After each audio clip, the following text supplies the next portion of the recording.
İşte onun için benim milletim 14 Mayıs'ta... Citizens of Turkey are heading to the polls on Sunday, 14th of May, to vote in the next general election, just 3 months after 2 devastating earthquakes hit Turkey, killing over 50,000 people. 6 days after the earthquakes, The Independent visited members of the Kurdish and Alevi community in London and witnessed the conversation between Müslüm Dalkılıç and her husband Müslüm, who went to Turkey with a delegation to help the survivors and support the rescue operations. No police, just army just comes today. So everybody was carrying, doing his own work. So the family is trying to save them.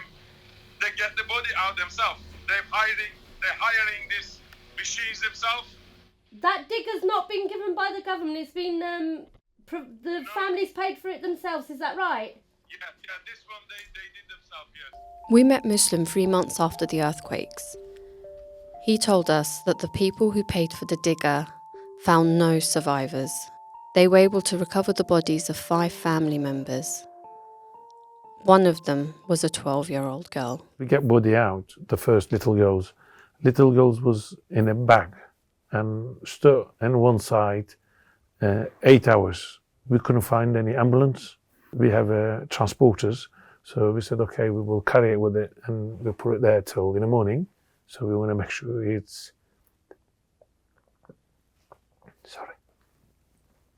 Sorry, it's, because only little girls was, when I see it, she was laying down in the bed. She couldn't do anything, so it was really hard, you know. One of the main issues, according to Müslüm, was the lack of help from the government in the first few days after the earthquakes. Normally government should, provide all this help trying to rescue the peoples, and they're saying, we don't have enough.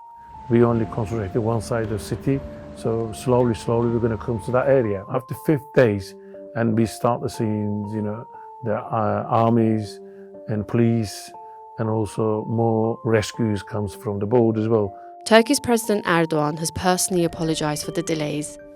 Sarsıntıların yıkıcı etkisi, olumsuz hava şartları, hasar gören altyapının getirdiği zorluklar gibi sebeplerle maalesef ilk birkaç gün Adıyaman'da arzu ettiğimiz etkinlikte çalışma yürütemedik.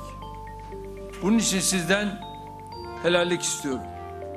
The recovery and the help provided by the government after the earthquakes is one of the main issues raised in the upcoming election. But can the slow response be the end of Erdoğan after 20 years in power? AK Party still believe they are the ones best placed to rebuild the devastated cities. I'm from Elbistan, which is the epicenter of the earthquake, and I myself have lost 16 people in my family. And the response from the government has been amazing, and if I was there not long ago, the people's reaction there is, if anybody is going to sort this problem out, it's the current government.